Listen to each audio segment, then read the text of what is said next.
Bà,ខ្ញុំបាទសូមធ្វើការលំអរកាយក៏ដូចជាគោរពនឹងជម្រាបសួរទៅកាន់ពុកម៉ែបងប្អូនទាំងគ្នាជាទីស្រឡាញ់និងជាទីរាប់អានសូមស្វាគមន៍មកកាន់ Channel YouTube របស់ Admin ពុកម៉ែបងប្អូនទាំងគ្នាកុំភ្លេចជួយចុច Subscribe ណាមួយហ្នឹងណាពុកម៉ែបងប្អូនទាំងគ្នាតោះហើយនេះគឺជាតម្រុយសម្រាប់មេធី13កាពីម្សិលមិញពុកម៉ែបងប្អូនទាំងគ្នានិយាយទៅถึงតរលទ្ធផលថ្ងៃទី13សិនមុនឈានដល់តម្រុយទី14បាទតោះតម្រុយសាមិញបាទថ្ងៃទី13 Admin ឲ្យអោសចាត់ក៏ដូចជាអូចាត់អូកៅបាទគឺថាអត់មានចូលទេបាទអូ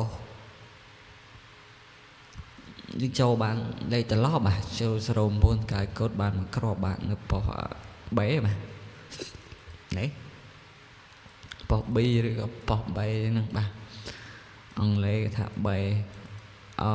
អង់គ្លេសគេថា B បារាំងគេថា C បាទប៉ុស្តិ៍ C ប៉ុស្តិ៍ B បាទច្រឡំ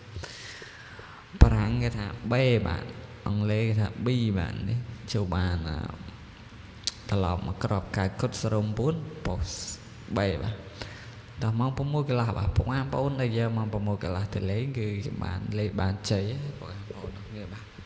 តោះយើងបានចូលអុសចាត់នៅប៉ុស្តិ៍ BD បាទហើយត្រី77 78មក79បងប្អូនគ្នាស៊ីមកក្របបាទស្ដាយមែនតើបាទតោះហេងបងប្អូនគ្នាតោះបងប្អូនមកក្រោយជួយចុច like និង Subscribe បើកសារក្តឹង Admin ម្នាក់មួយផងណាបងប្អូនគ្នា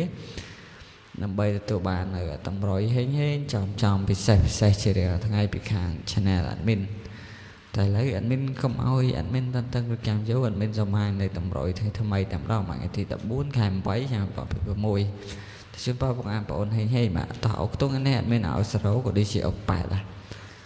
ពុកម៉ែបងប្អូនកូនសាយលេខមកឲ្យ0 8នេះត្រីនេះមាន0វ៉ាន់តា07 8មាន85ក៏ដូចជា88ថាជូនប៉ែហេហើយក្របធំគេមាន78កុដ567គុណតោះជូនប៉ែហេដល់គ្នាអរគុណច្រើនបាយបាយ